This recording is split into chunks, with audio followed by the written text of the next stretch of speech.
नमस्कार। आज मैं फिर से आपके सम्मुख उपस्थित हुआ हूँ और एक बहुत ही हॉट टॉपिक है, चर्चा में है, इलेक्टोरल बॉन्ड यानी कि चुनावी जो बॉन्ड है, और उसके बारे में आज हम कुछ बातें करेंगे। मैं विस्तार से सरल भाषा में आपको इसको समझाने का प्रयास करूंगा। इलेक्टोरल बॉन्ड की बात करें कि कब से इसकी कैसे नींव पड़ी और कैसे ये सब कुछ हुआ, तो बात है 2017 की, और तत्कालीन वित्त मंत्री, फाइनेंस मिनिस्टर बजट पेश कर रहे थे और उस बजट स्पीच के दौरान उन्होंने इलेक्टोरल बॉन्ड की बात करी। उन्होंने कहा कि पारदर्शिता, जो चंदा आता है पार्टियों को, उसमें होनी चाहिए। उस वक्त तक कोई इस तरह का कोई भी सिस्टम नहीं था और इसमें पारदर्शिता लाने के लिए उन्होंने कई बातें उस वक्त कही कि कैश से जो है दान नहीं आएगा। इलेक्टोरल बॉन्ड जो है वो जो भारत सरकार का मुख्य बैंक है, स्टेट बैंक ऑफ इंडिया, उसकी कुछ चुनिंदा ब्रांचेज हैं 28 के करीब, वो ही इशू करेंगी। और जो बॉन्ड है उसको किसी भी तरह से यानी कि कैश वगैरह से नहीं खरीदा जा सकेगा। उसकी या तो चेक से या फिर ऑनलाइन ट्रांजैक्शन से ही जो इलेक्टोरल बॉन्ड है, चुनावी बॉन्ड है, उसको ख़रीदा जा सकता है। तो जिससे कि जो बैंकिंग चैनल से बाहर होता था उसको बैंकिंग चैनल में लाके सारी ट्रांजैक्शंस को एक नंबर की हो जाए। कहाँ से उसका आया है पैसा, किसने पैसा दिया है, और वो रिफ्लेक्ट करेगा उस कंपनी के बैलेंस शीट में, उसके खातों में, कि उन्होंने इलेक्टोरल बॉन्ड के लिए कितने पैसे खर्च किए। उद्देश्य जो बताया स्वर्गीय अरुण जेटली जी ने, उन्होंने कहा कि एक तो जो अब तक कोई व्यवस्था नहीं है कि और कैसे ही ऐसे सब कुछ आ रहा है, तो वो एक बैंकिंग चैनल में हो जाएगा, एक नंबर का हो जाएगा। और दूसरी बात इसमें उन्होंने ये भी कही कि जो डोनर है, जो दानदाता है, उसकी डिटेल भी डिस्क्लोज नहीं की जाएगी और ऐसा सिस्टम बनाया जाएगा कि जिसमें बैंक के लोगों को भी पता ना पड़े। तो जनवरी 2018 में इसका नोटिफिकेशन हो गया और ये सिस्टम चालू हो गया। इसमें एक व्यक्ति या कंपनी स्टेट बैंक की शाखा में जाते हैं, चेक देते हैं या ऑनलाइन पैसा ट्रांसफ़र करते हैं और उस पैसे को वो 1000 का, 10,000 का, लाख का, करोड़ का, इस तरह के जो डिनोमिनेशन के बॉन्ड हैं वो बॉन्ड उनको दे देते हैं। ये करेंसी नोट की तरह है, करेंसी नोट की तरह। अब उसको वो जिस भी पॉलिटिकल पार्टी को पकड़ा दें या उसकी दान पेटी में डाल दें। वो पॉलिटिकल पार्टी 15 दिन के अंदर अंदर जब ये इशू हुआ है उसको भुनाएगी अपने खाते में। उस बॉन्ड पे ये नहीं होगा कि ये दिया किसने है। बस बॉन्ड है, जैसे करेंसी का नोट होता है, जैसे हमारा नोट होता है। अगर उसकी डेट निकल जाए 15 दिन से ज़्यादा, तो वो जो पैसा है वो रिलीफ फंड में चला जाएगा, प्राइम मिनिस्टर रिलीफ फंड में ऑटोमेटिकली। अगर वो 15 दिन के अंदर नहीं इनकैश किया, भुनाया नहीं गया, तो वो उसमें चला जाएगा। अब यहाँ पॉलिटिकल पार्टी कौन सी हो, इसको भी परिभाषित किया गया कि कौन सी है पॉलिटिकल पार्टी जो इस दान को ले सकती है। तो जो हमारा पीपल्स रिप्रेजेंटेटिव एक्ट है 1951 और उसकी जो धारा है 29A, उसमें जो पॉलिटिकल पार्टी रजिस्टर्ड हैं वो, और उसके साथ साथ वो पॉलिटिकल पार्टी ऐसी होनी चाहिए कि जो पिछला चुनाव हुआ है उसमें उसे जितने टोटल पोल हुए हैं वोट, उसका कम से कम 1% वोट उसको मिला हो।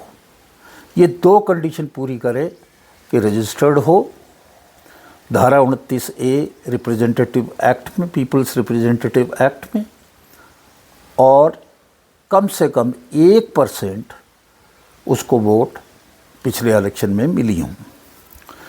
तो वो ही इसको जो है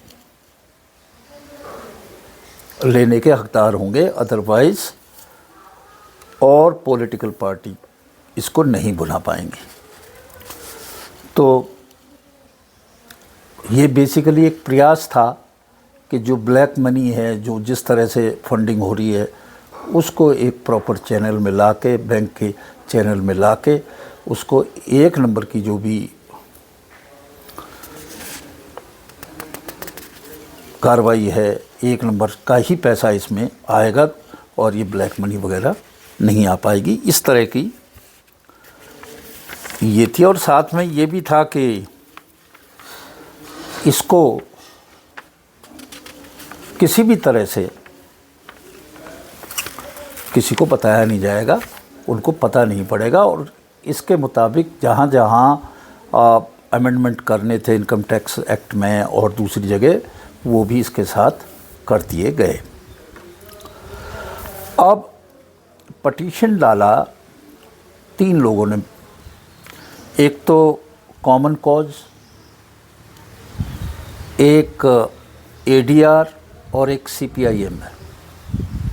और उन्होंने कहा कि साहब जो आर्टिकल 19 है कॉन्स्टिट्यूशन का, उसमें वोटर को ये हक है, ये जानने का अधिकार है कि भाई पॉलिटिकल पार्टी को कौन फंडिंग कर रहा है।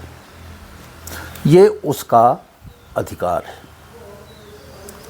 अब इसकी पहले जो गोपनीयता बनाई थी उसका आधार ये था कि भाई अगर ये पता पड़ जाएगा कि फ़ला कंपनी, फ़ला जो कॉरपोरेट हाउस है वो फ़ला पार्टी को डोनेशन दे रहा है, तो दूसरी पार्टी उसको अच्छा नहीं समझेंगी और उसको किसी भी तरह से उसका नुकसान पहुंचा सकती है। इसलिए उसको गुप्त रखना चाहिए और पॉलिटिकल पार्टी को भी पता नहीं होना चाहिए। तो इन्होंने एक बात तो ये कही कि सब ये जो है इसमें जानने का अधिकार है वोटर का, तो ये डिटेल्स पता ही होनी चाहिए। दूसरी बात उन्होंने ये कही कि जो स्टेट बैंक ऑफ इंडिया है वो रूलिंग पार्टी के अंडर है और पार्टियों को तो पता पड़ेगा नहीं। पर रूलिंग पार्टी को ये पता पड़ जाएगा कि भाई किसने हमारी खिलाफ पार्टी को डोनेशन दिया है, और उस कॉरपोरेट हाउस को या उस डोनर को वो जो है फिर परेशान करेंगे, दुखी करेंगे, और अपोजिशन पार्टीज़ को ये हक है नहीं। तो ये बात भी गलत है। दूसरी बात ये थी कि जो पहले था केवल जो नेट प्रॉफिट था किसी भी कंपनी का, उसका 7.5% तक ही वो कंपनी डोनेशन दे सकती थी।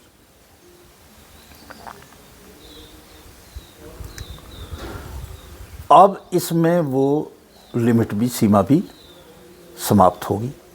तो इन ग्राउंड पे इन्होंने PIL डाली और फिर उसकी सुनवाई सुप्रीम कोर्ट की जो संविधान पीठ है उसने करी। संविधान पीठ ने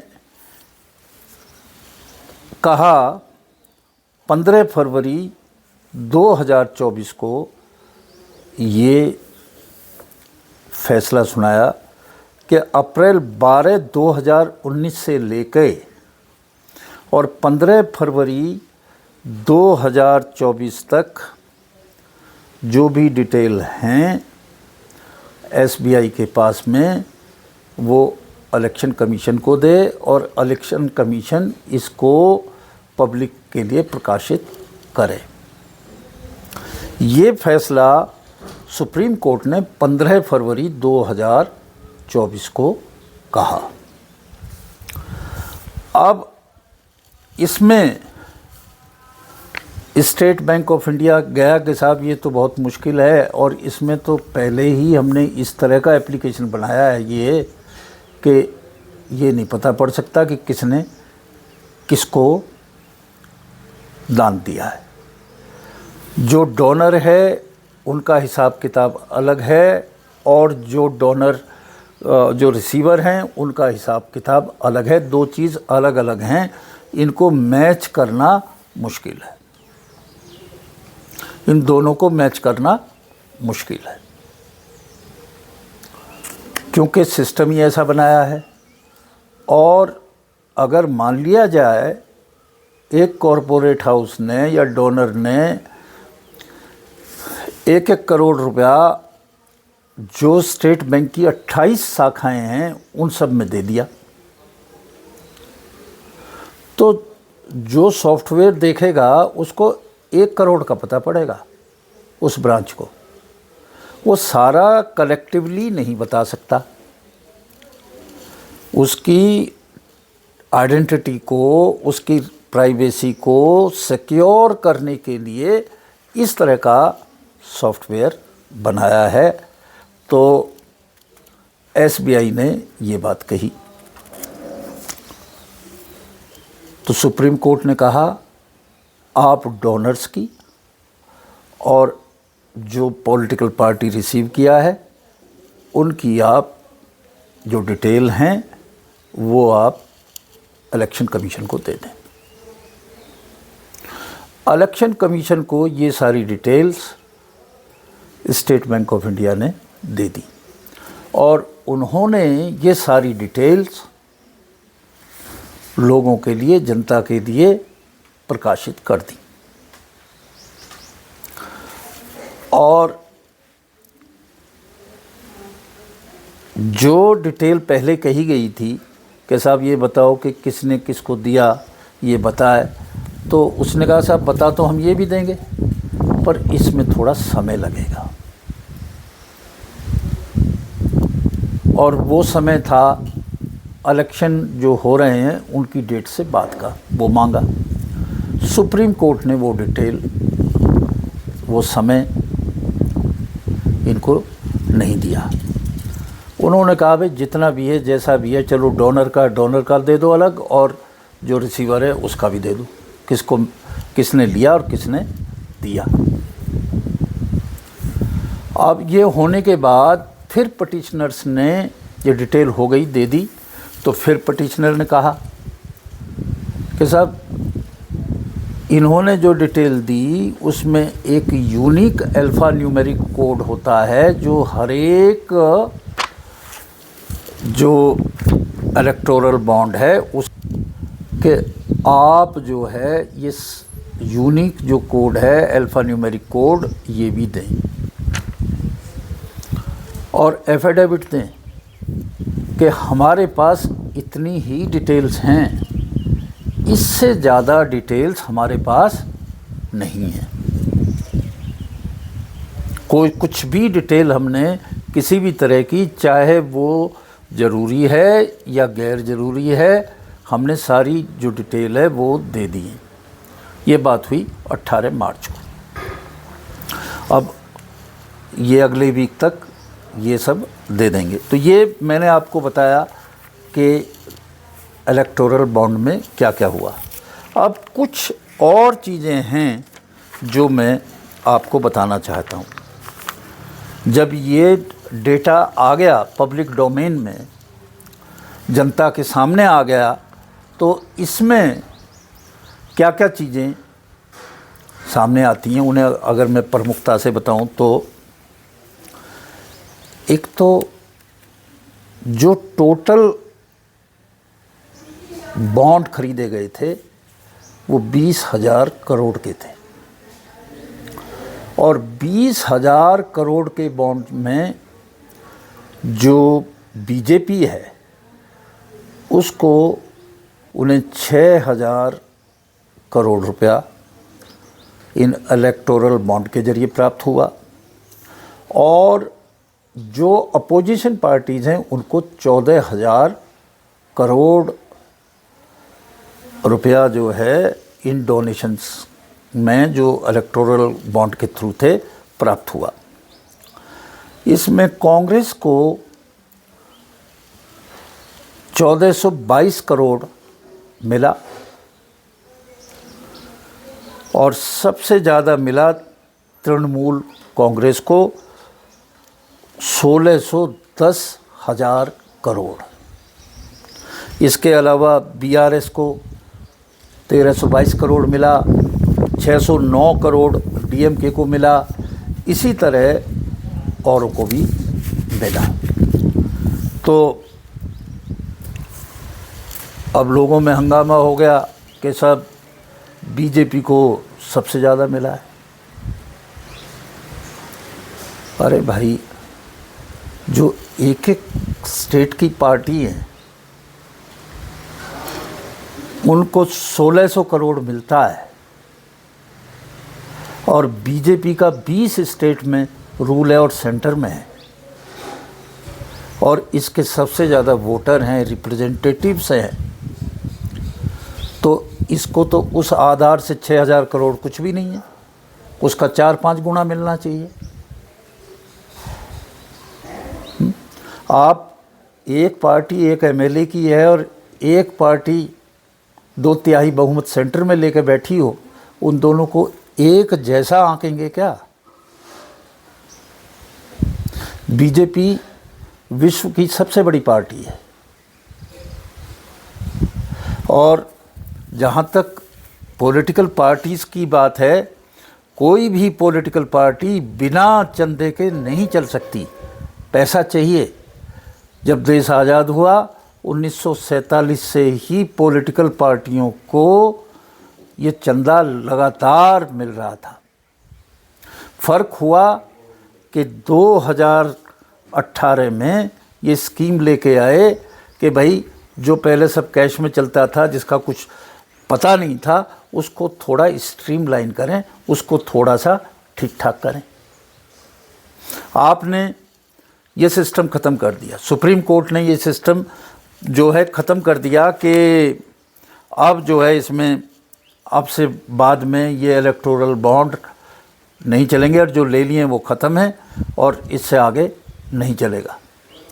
परंतु इसका सब्स्टिट्यूट क्या होगा? जो सिस्टम इससे पहले था तो हम तो उसी सिस्टम में पहुंच गए।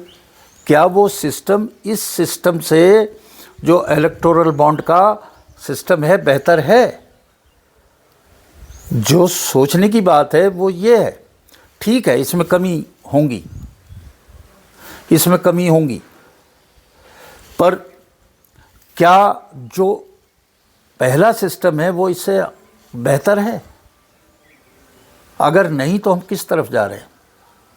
इससे बेहतर सिस्टम सजेस्ट करना चाहिए था, इसमें जो कमी है उसको दूर करना चाहिए था, इसको अनकॉन्स्टिट्यूशनल करके ये सिस्टम ख़त्म हो गया।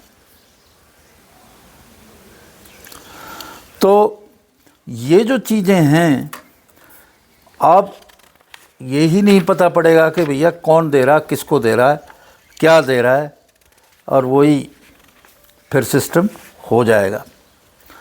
तो ये स्टोरी है इलेक्टोरल बॉन्ड की। देखिए आगे होता है क्या, इसमें आरोप हैं, प्रत्यारोप हैं, बहुत सारी चीज़ें हैं कि सब जो दान आता है, जो चंदा आता है उसे लेके और फेवर किए गए हैं, वो सब बातें आगे उभर के आएंगी। पर क्या ये पहले बेहतर था या ये बेहतर है, ये भी सोचने की आवश्यकता है। आज इन्हीं शब्दों के साथ मैं आपसे विदा लेता हूँ। नमस्कार।